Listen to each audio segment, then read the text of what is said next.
নমস্কার, আমি সোজানার শান্তনু। আজ একটা নতুন ছোট্ট পর্ব নিয়ে এসেছি। নয়না দেবীর মন্দির। নয়না দেবীর মন্দির দু জায়গায় আছে, একটা হিমাচল প্রদেশে, আরেকটি আছে নৈনিতালের কাছে। আসা যাক, নয়না দেবীর মন্দির হিমাচল প্রদেশের হৃদয়ে একটি প্রাচীন শক্তিপীঠ, যেখানে বিশ্বাস করা হয় সতী দেবীর চোখ পড়েছিল। পাহাড়ের ঢালু পথে ঘেরা এই মন্দির শুধু আধ্যাত্মিক তীর্থ নয়, এটি প্রাকৃতিক সৌন্দর্য এবং শান্তির প্রতীকও। শক্তিপীঠ হিসাবে হিমাচল নয়না দেবী মন্দিরের বিশেষ তাৎপর্য রয়েছে। এখানকার মূল দেবী মূর্তি দর্শকদের আধ্যাত্মিক শক্তি অনুভব করায়।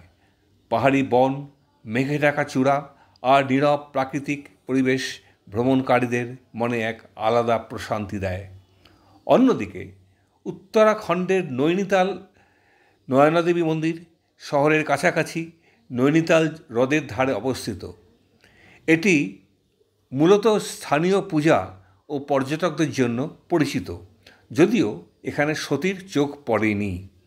এখানকার মন্দির সৌন্দর্য এবং হ্রদের দৃশ্য একে পর্যটক প্রিয় করে তুলেছে। এই দুই মন্দিরই নয়নাদেবী নামের সৌন্দর্য ও ভক্তির প্রতীক। একদিকে আধ্যাত্মিক শক্তি ও তীর্থযাত্রা, অন্যদিকে পর্যটক ও স্থানীয় পূজা। দুই মন্দিরই ভিন্ন দিক থেকে আমাদেরকে নয়নাদেবীর করুণা অনুভব করায়।